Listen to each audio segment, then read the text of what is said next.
do that. Okay, recording is started.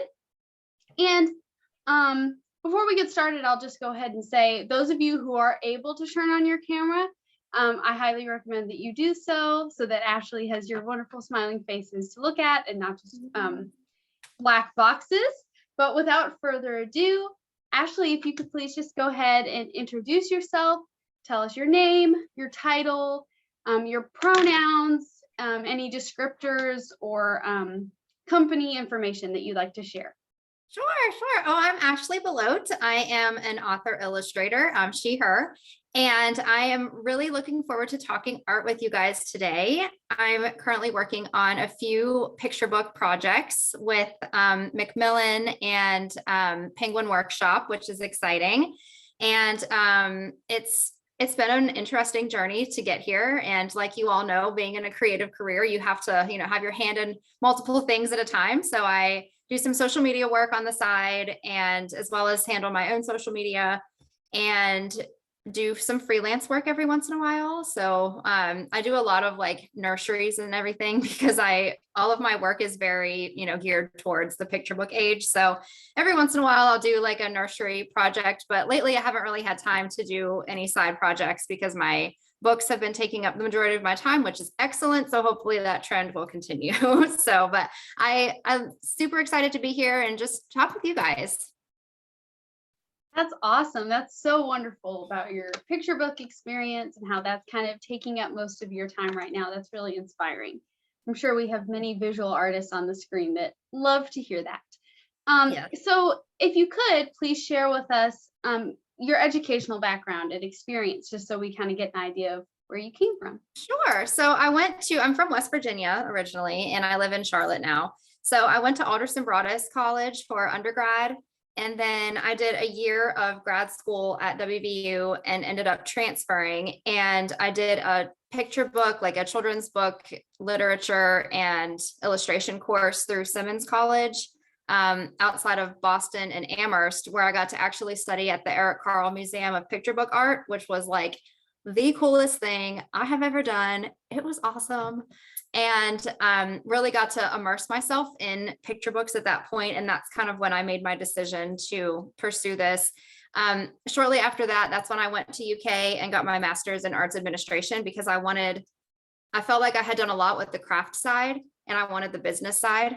So that's why I chose to do the UK program. And then after the UK program, I still wasn't done. So I, professional student, enrolled in a 2D animation program that was directed by Don Bluth. And that was very cool too. So I did a lot of work in 2D animation, learning about scenes and character being on model and lots of ins and outs of that process there as well.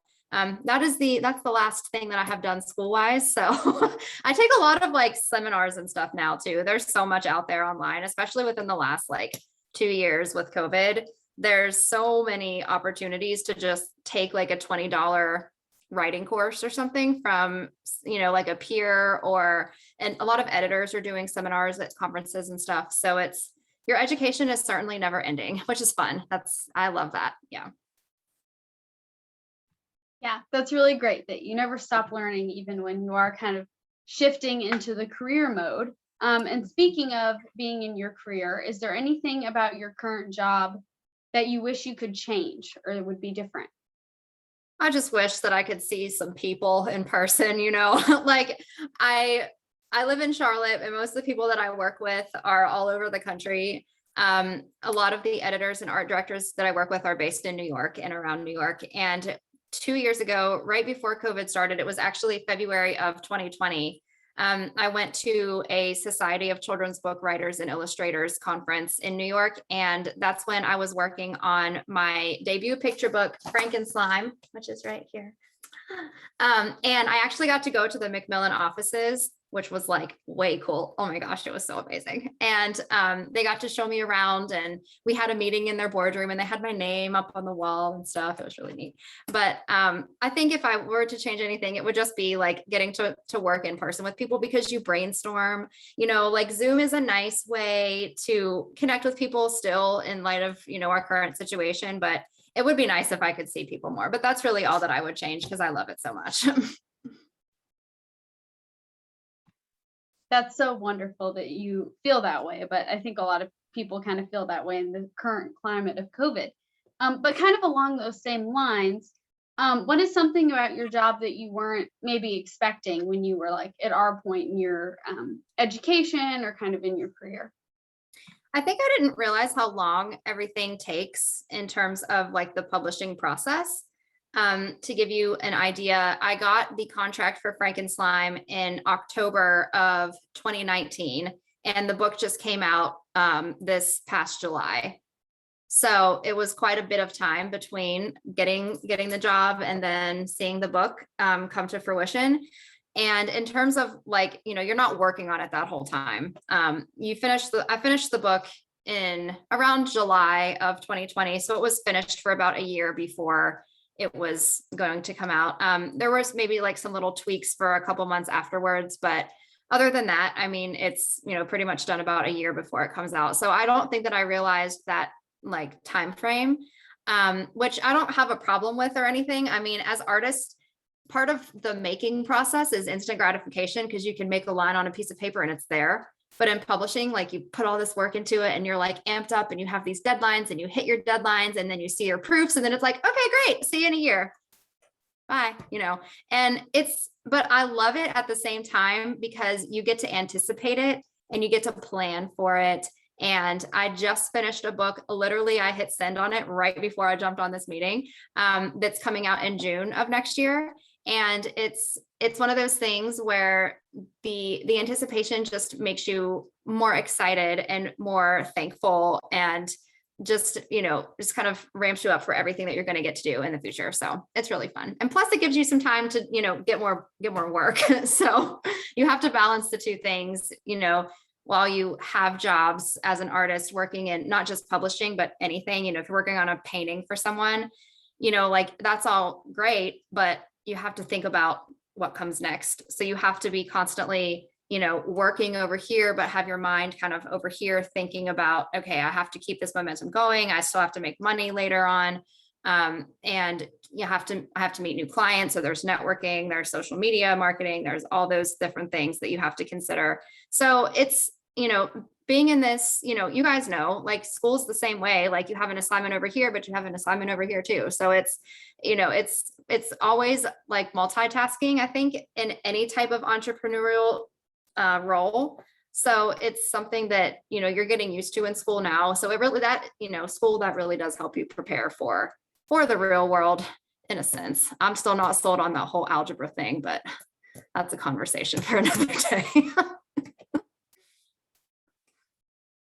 That's good to hear that school is, prepping us even in the kind of assignment sense, because sometimes that can feel challenging, especially during midterms right now.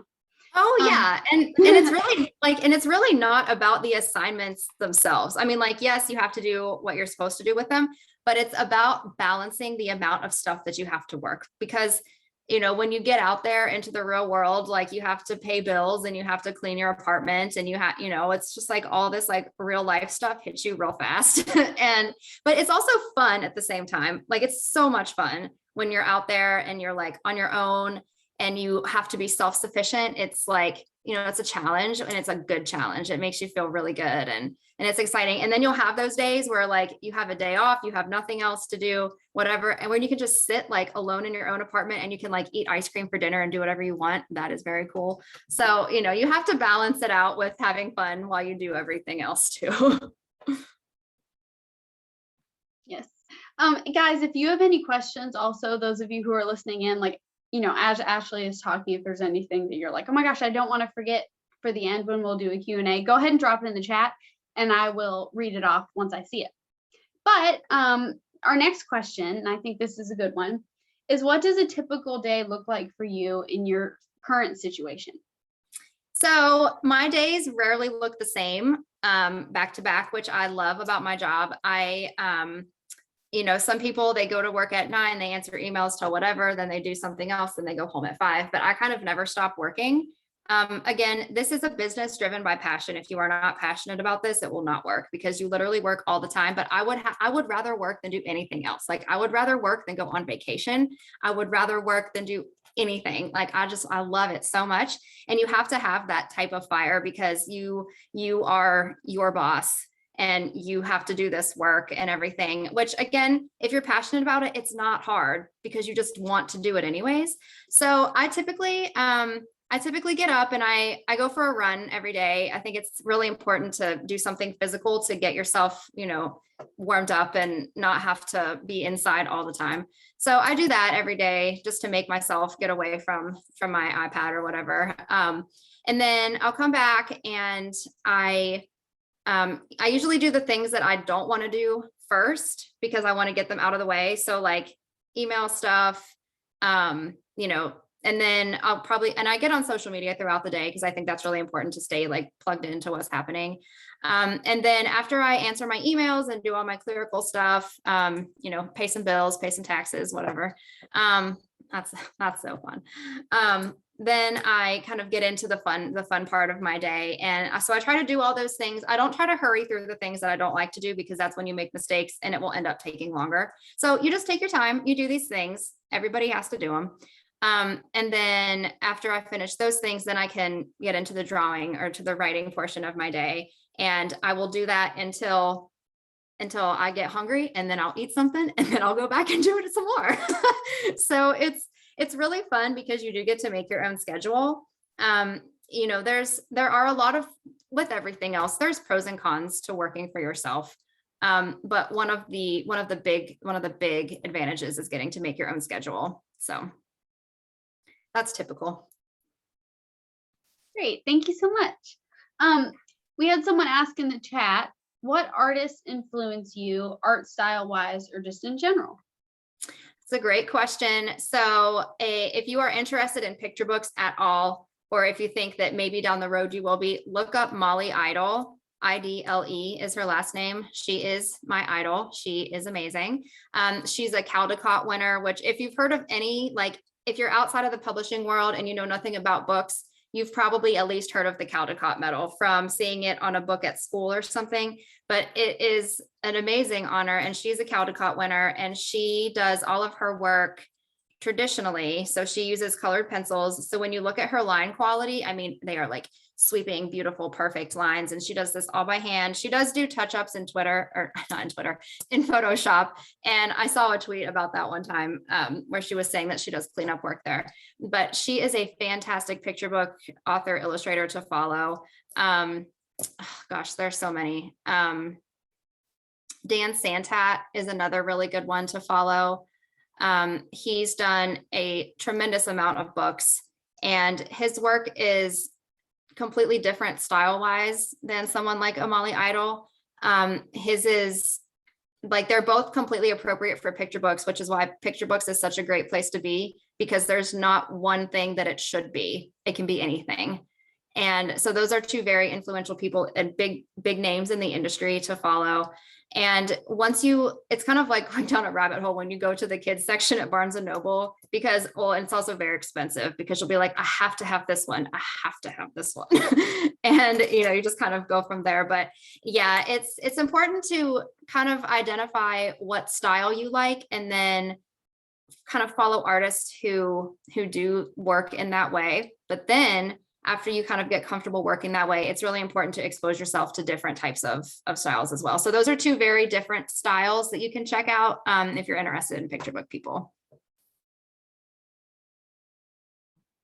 Awesome. Thanks for sharing. Mm-hmm. The second question that we have in the chat is, as an artist, it is important to form connections if you want to be successful. How did you form those connections / reach out in college? Or in general with your career now? That is a fantastic question. So honestly, it's networking. It's joining critique groups. It's going to conferences. It's having a willingness to put yourself out there and your work out there, which I completely understand how intimidating and how scary that is, because it is your baby. You spend time with this thing, you create this thing, and then you put it out there. So you don't want anybody to say that they don't like it, but that's the only way that you get better and that you learn. And, you all have been through critiques, I'm sure, in your classes and stuff. And so one way that I've made a really great group of friends, but they didn't start out as friends. They started out as critique partners. So I think if you join a critique group, that's kind of like step one, of people it's important to surround yourself by people who are better than yourself, because that will help you grow. People who have more experience than you, people who write better than you. And then, you hope that your group kind of evolves together, but it's really important to kind of have a willingness to grow and not just be, like, you shouldn't accept every single thing that someone says, but you should pick and choose the things about your work that's really going to make it better if you apply it. Because if you would apply every single change that everybody wanted you to make, you would end up with like a weird Andy Warhol something, you know what I mean? Like a bunch of different things that, while his work is great and it is what it is. You don't want to lose yourself so much that you end up with a piece that somebody else has kind of patchworked together for you. So that's just the tip about critiques. But yeah, join a critique group. If you are interested in the picture book world, you have got to join the Society of Children's Book Writers and Illustrators. The acronym is SCBWI. I am very active in that organization. It's the biggest organization for picture book, kidlit people, and it's worldwide, and it is amazing. That has launched the careers of countless picture book people, including myself. And when you go to these conferences, even the virtual ones, like you can still get great engagement, even though we are virtual, and eventually we will go back to in person. But when you meet with these people, you can get portfolio reviews, you can do manuscript critiques, you can talk to them one-on-one. It's important to go to the social hours and meet other people who are in your same situation. And then it's important to take the elevators, because you never know who you're going to get in the elevator with. There's so many opportunities when you just get out there, even if it's just for like a day thing. It doesn't have to be, this big, long, full weekend conference. If you're just getting your feet wet, you can find a smaller regional one to go to sometimes.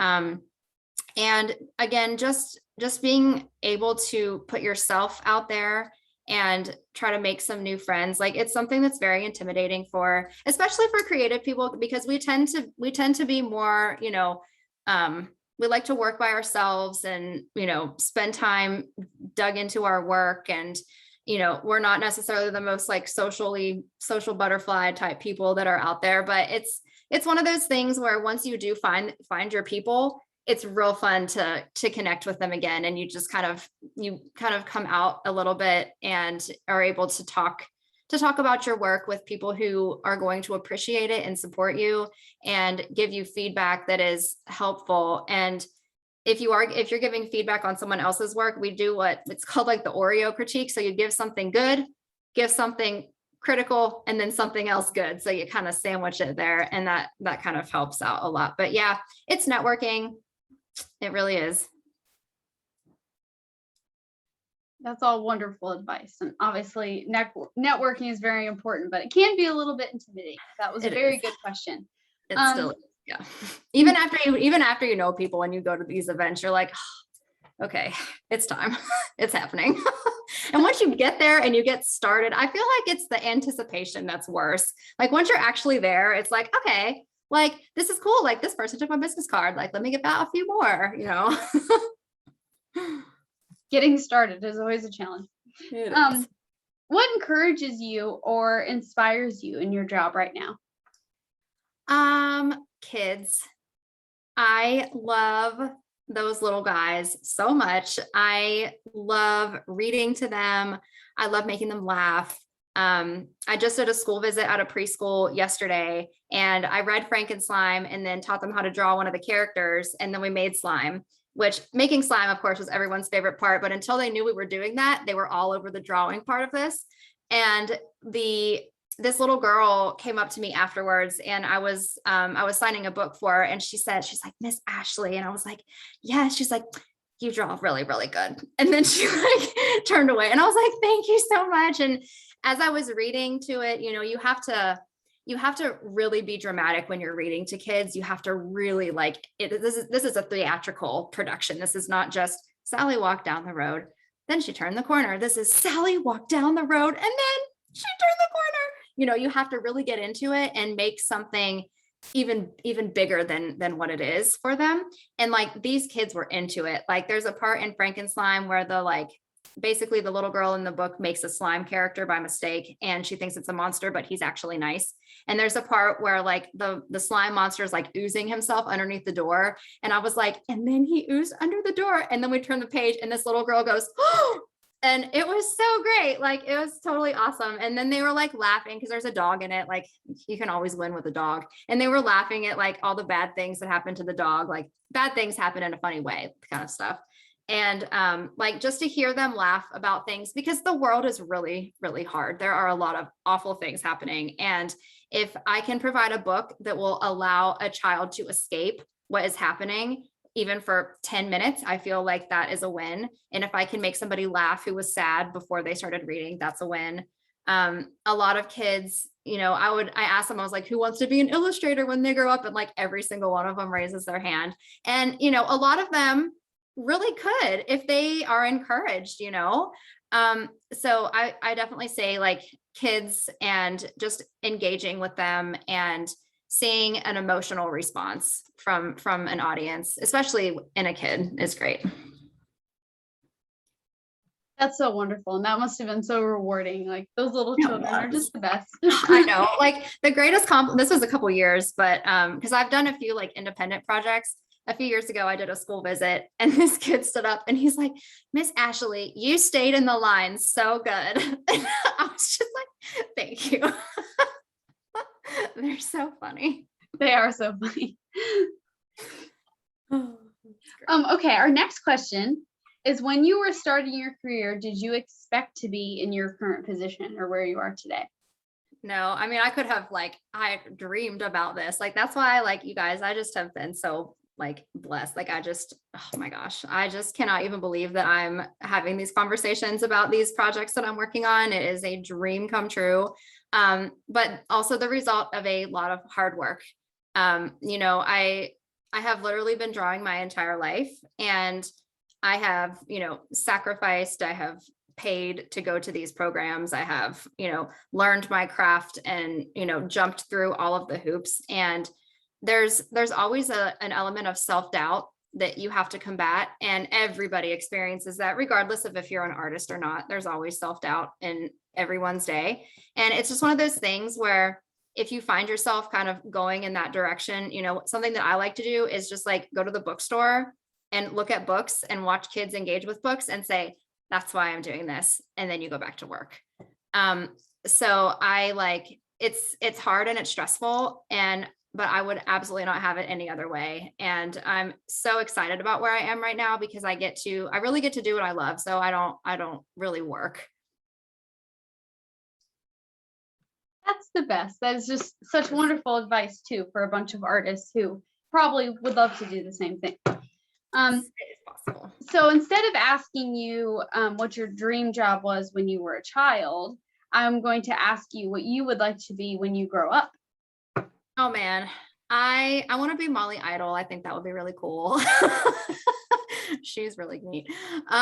Yeah, I think I would go with that. It's just one of these things where your first book comes out and you everybody who has come before you have to build up yourself. You have to build up your audience. You have to build up your reputation.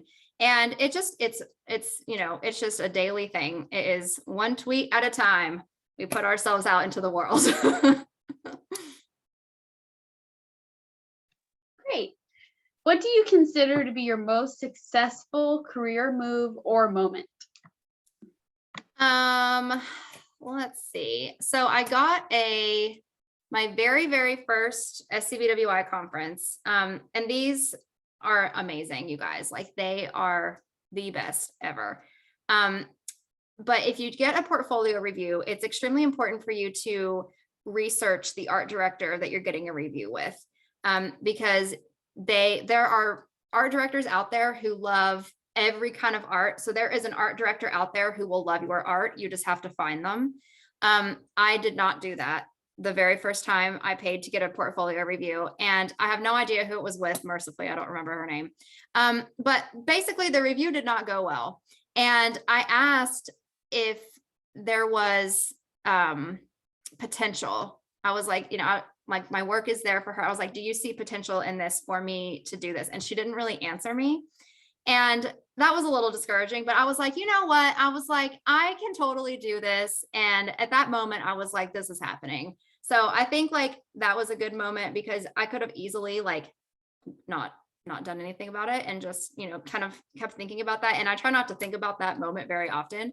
But I think it's important for people to hear, because just because one person doesn't respond does not mean that you should completely give up. And it's not her fault. Like, she just didn't like that style. And that was my fault because I didn't do my research. So since then I have been doing my research on my art directors that I get portfolio reviews with. So I guess my other best moment was when I picked the right art director, because she ended up hiring me for the Frankenstein contract. So after I met with her at a conference, and she's amazing. She does calls for illustrators on Twitter quite a bit.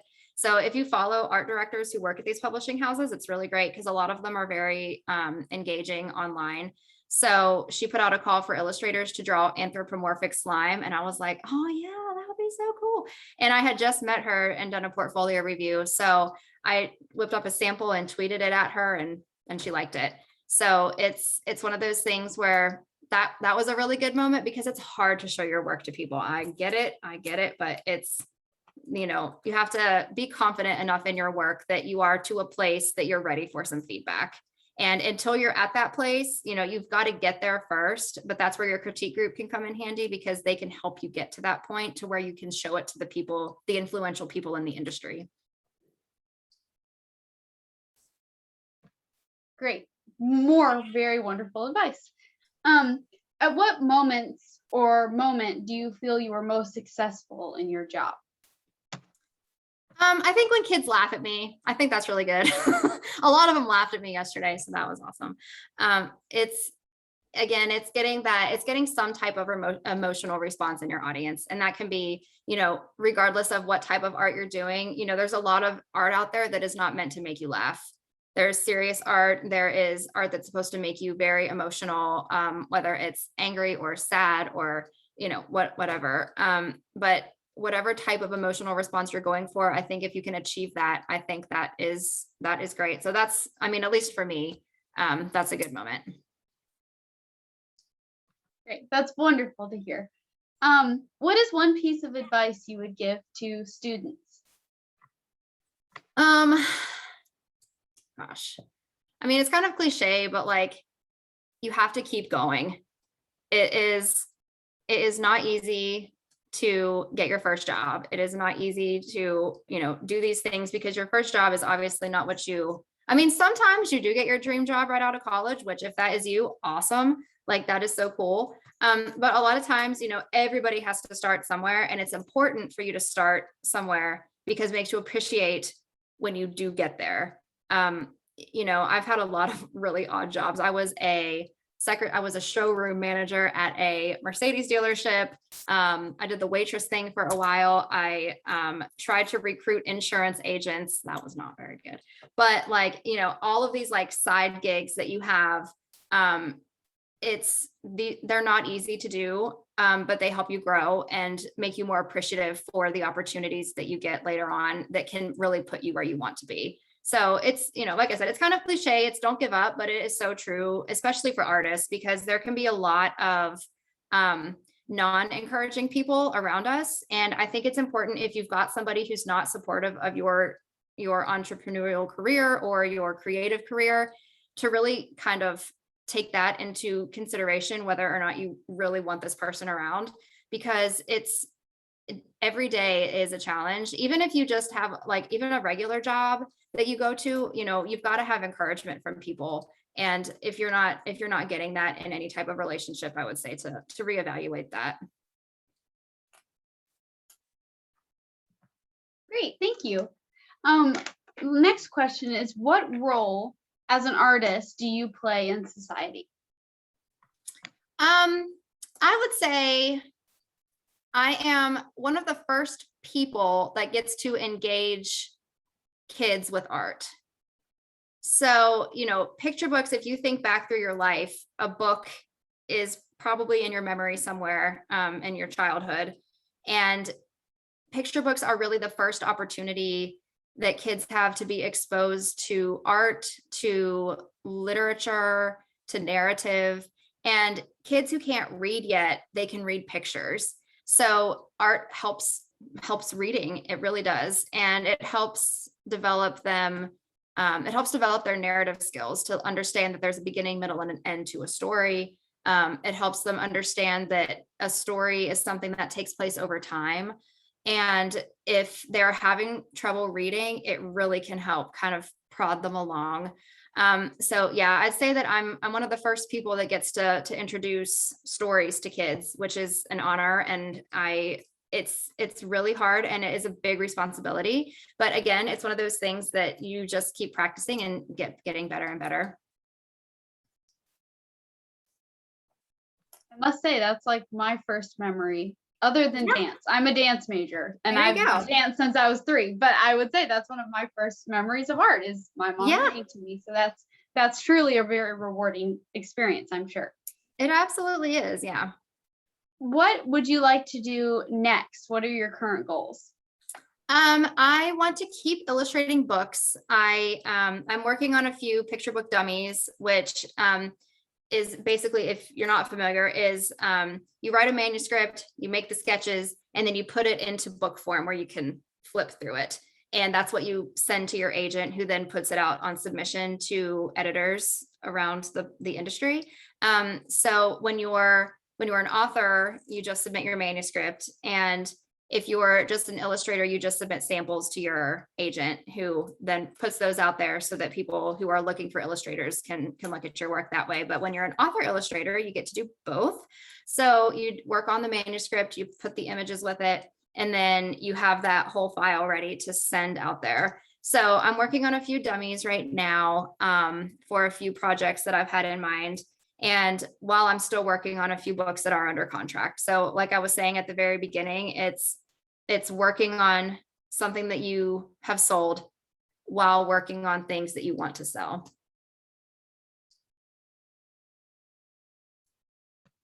Great. We have a question in the chat. What was your favorite book as a kid? Oh my gosh. Okay. So these are a little bit older than picture books, but I loved the Amelia Bedelia series and I loved the art in that. The art in that is so free and amazing. And it's one of those things that even though the art doesn't play as big of a role as the narrative, it still made like a big impact. And so I would read those all the time. And when I couldn't read, I would just look at those and I liked holding them. Like I liked the shape of them and how they felt. So I think I would go with any Amelia Bedelia book. I also really loved that book series. And I totally forgot about that until you just now brought that up. They're so awesome. Great. So that is the end of my set of questions, but we are certainly not finished. I want to go ahead and open it up to everyone so that they can ask questions. You can either raise your hand or you can just go ahead and unmute, or you can also direct message me if you don't want to ask out loud and I'll go ahead and ask it. Sounds good. What you got? You can talk about anything you want. I can talk about publishing. I can talk about college. I can talk about side jobs. I can talk about Mercedes. I can talk about what a joy it is to sell insurance. Any questions? I have a question while people are thinking. Actually, I have a few, so let me decide which one I want to ask. So obviously you shared that you do both the writing and the illustrating for your books. So like, why did you decide to do both? And like, how are those two things different? Like, how did you decide, like, I want to do both of those things? It's a great question. They are extremely different processes. So I obviously came to illustration first. I'm an illustrator first. And it kind of grew out of a desire for me to want to illustrate something that I came up with the whole concept of.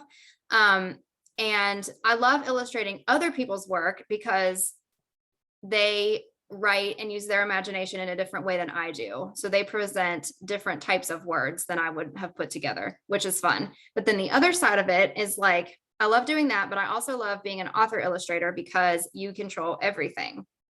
So sometimes if you read a book and you're like, oh, this is really great, but it would be so much better if this character went here instead. When you're the author and the illustrator, you can make those decisions. So you're kind of in the driver's seat more. And it's really cool to see your name by itself on a book. It's really cool. I haven't seen that yet because it's not out yet, but it's coming soon. So that's going to be really fun. But yeah, it's just, it's a different type of creative process. And even when I am like brainstorming story ideas, I'll still draw. I'm so visual that my visual narrative kind of drives my written narrative. So I'll see the book in pictures first and then kind of go back and add the text in later. Because with picture books, if the line says, Sally was walking down the street, you don't need to say that in the text because you can draw that. So the text should say something else. So you never want the two to do the exact same thing. You want them to work together, but the text could be like, Sally was very confused, and you could have her walking down the street that will then prompt the next scene. Do you see what I'm saying? It's like, you have to show something and you have to tell something else. I hope that answered your question. I really forget what it was. Yeah, that totally answers my question. Okay, good. We have another question in the chat, and it is, how did you transition from college, like into the real world and starting your actual like illustrator work, and what resources did you use to get you on your feet and get you start learning about your job? Great question. So I have always gone to publishing conferences and stuff just because I have always loved that. I grew up working in my family's independent publishing house. So I would get to go to all these trade shows anyways, and ended up obviously loving that world so much, but I didn't have to be a part of a company to go to a lot of these things. So when I decided this is what I wanted to do as a career, I went independently on my own to these things so that I could do my own thing.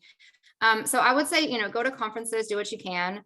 I started out working as like a contractor for independent authors in the independent publishing world, where typically you are hired by the author themselves and then they take the project to the publishing house. So I worked for authors first. My very first actual book job was right out of college. And that was just as a result of, word of mouth, hearsay, like, oh, I know this person who knows this person who draws stuff, that kind of thing.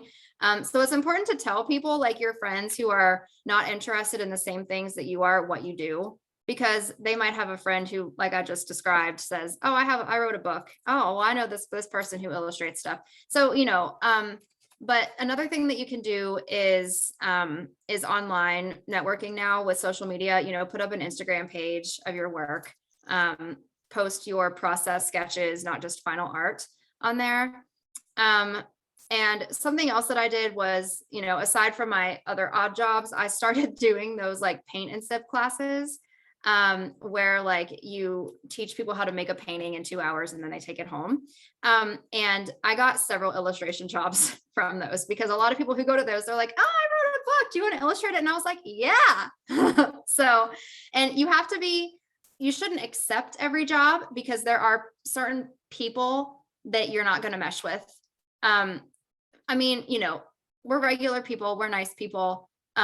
Most people are nice and regular people too, but it's important to meet them, or at least have a phone call before you agree to go and under contract with them, just because sometimes two people just don't mesh, and it's not, on either of them. you just don't mesh, and that's perfectly fine. And you also have to develop the confidence to say no, because it's really hard when somebody's waving money in your face, that they want to hire you for this. But if you know deep down, you're like, they're not going to like this. It's going to take 3 times the amount of time that it should, because they're never going to be satisfied with it. Because some people who think that they want someone to illustrate their book, they have such a strong idea of what it should look like. And when it doesn't look like that, they're not happy. And that's just the way that this industry works. You know, everybody learns that the hard way. There's no easy way to learn it. And again, it's not their fault. It is absolutely not their fault. They just want something that you can't give them. So it just takes a meeting, but all the authors that I have worked with are fabulous, amazing. Of course, I've had bad experiences, but we all, you know, have or will. But it's one of those things where if you do have a bad experience, you just be nice, always be nice, because it is the world is small and people talk, and you don't want to get a reputation for being difficult or anything, but you also don't you want to stand up for yourself. You know, it's important not to let people walk all over you. So it's a delicate balance of that when you're working for someone. But like I said, I just can't stress enough the importance of being nice. Anyone have any questions? I'm an open book, so to speak. Thank you guys for smiling and laughing at me. I appreciate it. I have another question. Okay. Why did you decide to be an entrepreneur opposed to not? I don't know if that makes sense. Yeah, it does. So like I was saying, I grew up in my family-owned publishing house. So my parents did not have a 9-to-5 job. So I grew up thinking that not having a 9-to-5 job was normal. And it absolutely shocked me when I found out, like, my parent or my friend's parents, like, they went to this magical place every day from 9 to 5, and then they came home. And I was like, oh, and so I was just exposed to that my whole life. But that's not to say that that's the reason why. You know, a lot of people, if they do grow up in a household where there's a lot of entrepreneurial stuff happening, they don't go that route because it is inconsistent. It's, you know, you don't get a steady paycheck a lot of the times, which I certainly understand. That's why a lot of people don't go that route. The 9-to-5 is secure and safe and awesome for that reason, and other reasons too. But I feel like as a creative person, you really let your creativity drive yourself, your personality, and therefore your life. So it's one of those things where your personality has to fit your lifestyle. And if you have that entrepreneurial type brain where you want to make your own schedule, you never want to stop working, then that is the route that you should go, because that's what's going to make you happy, because you do not want to go to work every day and hate your job. This life is so much more than that. And I know a lot of people don't have a choice. There's a lot of people out there who make a lot of sacrifices, but if you're in a position, especially where you guys are right now, to really pursue what you want, like, you have the whole world at your fingertips. Like, you can do anything that you want to right now and go anywhere that you want because you've got this education right now. So, you know, really just go for it. Like shoot for the moon. Absolutely. Because in this day and age, everything is possible. And, you know, you guys are graduating soon, and, you know, you're in a great position to just kind of pick and choose where you want to focus your attention. And, you know, it will be at one of those like entry level things, even if it is an entrepreneurial type position where you're like starting your own business. It's going to take a while, but, you know, you guys are in you're in a much better position than I was, because I did not take advantage of a lot of the opportunities that I had. So I think that just by coming to something like this and hearing people talk is really great. You know, just getting some ideas, and plus you already have a network with the people who are in this meeting right now. So, you know, lean on each other and support each other. And like I said, being an entrepreneur is absolutely amazing, and I would recommend it to anybody who would be interested. But you have to pay estimated tax, because they don't pull the taxes out of your paycheck. So you have to pay estimated tax. I learned that the hard way too. Good to know. Yeah. See, that's what they should teach you in college. They should teach you how to pay taxes if you are an entrepreneur, and how to pay taxes if you're not an entrepreneur, because that's a whole different ball game, and like how to set up your electric and like pay your electric bill, that kind of stuff. And it's definitely like, if you're making a list, like ask somebody, like how do you pay your electric bill, and let them walk you through it before you move into your first apartment, because otherwise your lights will get turned off one day and a nice man will come knock on your door and he'll be like, hey, you've not paid your bill in 3 months, so we had to turn off your service. And I said, oh, I don't know how to do that. So yeah, it's ask all the questions. And I know that like the part of the problem is that you don't know what you don't know, and until you realize you don't know it, and it's too late at that point. But yeah, ask somebody how to pay taxes, and ask somebody how to set up your electric and pay your electric bill. Two very important things. Sometimes the lights have to be turned off. You have to learn the hard way. They do. Thank you so much for that advice. That hopefully that doesn't happen to us. Hopefully not. Guys, do you have any final questions? We're about to wrap up soon. I have a few more announcements at the end, but I want to go ahead and give you all the chance to ask questions. I have really enjoyed this, you guys. If you have questions later that you would like to ask me, I'll put my email address in the chat. Please reach out. Use your resources, guys. Use your resources. Email me with questions, or if you just have artwork that you want me to look at, I'm always happy to give feedback on artwork. I'll put my social media handles in here too if you want to follow me on all the things. Thank you so much for doing that. We definitely want to network and stay connected to you, because we so much appreciate you joining us. Anytime. I'm going to ask you one more question just to finish us out, if that's okay. Mm-hmm.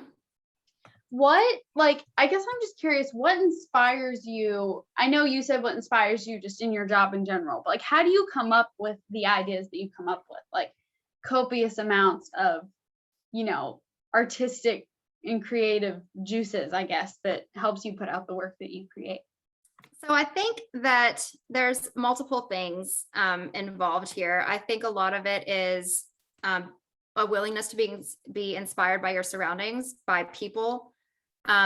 So many authors, when they're asked, how did you get the idea for this book? They'll say, oh, well, one day my son, or one day my neighbor, and it's a person. So you've got to just keep an open mind that literally any moment a picture book idea could fall into your lap. I also am a big believer that sometimes things are just meant to come from you. And like, I don't know, like God puts an idea in your head and you just make it, or, whatever you believe. It's a willingness to have an open mind. A lot of the characters that I draw, again, I come from a place where I love humor so much. Humor gets people through awful situations. It can save people. It can really help. So when I'm like unsure of something, I go to that place. I go to a funny place and sketch some funny things. So then a lot of times, and plus like kids' clothes. Oh my gosh, if you just Pinterest like cute kids' clothes, these outfits are so adorable. And then you just want to draw the outfits. So you make a kid to go with it. And then you just go from there with this really fun story. I just posted it was #portfolio day on Twitter yesterday. And it was like, I saw this really cute polka dot skirt and I was like, oh man, like that's cute. So I made this little like Halloween outfit and then made a character little girl to put in it and posted that for one of my pieces. So it's just a willingness to keep an open mind and be inspired by absolutely everything around you. That's wonderful. That is so great. And that's obviously wonderful. What's the word? Inspiration for someone, no matter what their art form is. That's just generally wonderful knowledge to have. Yeah. Any more questions?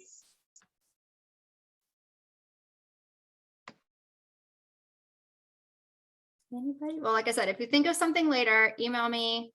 I literally check my email. Well, my email is all day long. I love my email. I don't know. Happy things happen there. So yeah, send me an email. We can connect. If you have SCBWI questions, they do have I did not take advantage of this because I didn't know it existed, but they have a student rate, I believe. And it's basically broken up into different chapters throughout the world. So like I'm in the Carolinas chapter, which is comprised of North and South Carolina. And then each chapter has like a board. They have a regional advisor, co-regional advisor, and an illustrator coordinator, which I am for my region. And so you can get a discount on the membership dues, and still be able to take advantage of everything. So it's something for you to look into if you think that, and it's not just for picture books, by the way. I've talked complete picture book things. It is for like middle grade art, young adult YA, authors and illustrators join this too, because there is a growing demand for those type of books, especially for boys. The goal is to try to get boys to read more. And so there's a ton of books because, like, everybody says Harry Potter is what kind of prompted this movement. And it really has. There's so many amazing stories out there. There's also a big push for diversity, which we absolutely have to have. Every child should be able to see themselves in a picture book or in a middle grade book or, whatever. So it's really important for everybody who wants to be involved in this world to get involved, because that's the only way that we'll see change.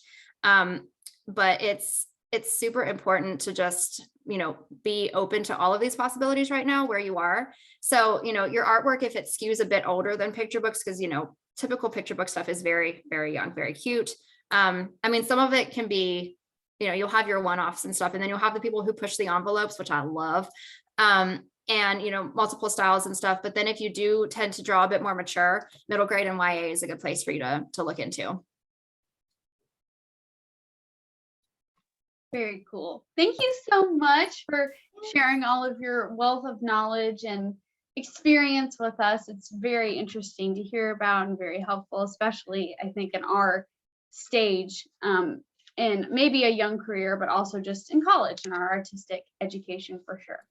Last call for questions. Thank you guys for having me. This has been really fun. You guys are great. And it's nice to see some other people and some smiling faces. So please reach out if you have any questions. There are no stupid questions. Please reach out. Yes, the Creative Arts LLP always loves having people back. So if you ever want to join us again, or we'd love to invite you back some other time, stay connected, just as we'll stay connected to you and all of the things you dropped in the chat. I do want to say to everyone to remember to sign up for Coffee House on Friday. We can show visual art, of course. You don't have to go up there and do a dance and a song and a sing and a, you can show your visual art, which is just the perfect topic for this art talk. So highly recommend that. And if no one has any more questions, I will finish recording. And thank you so much, Ashley, for joining us. Thank you guys. Nice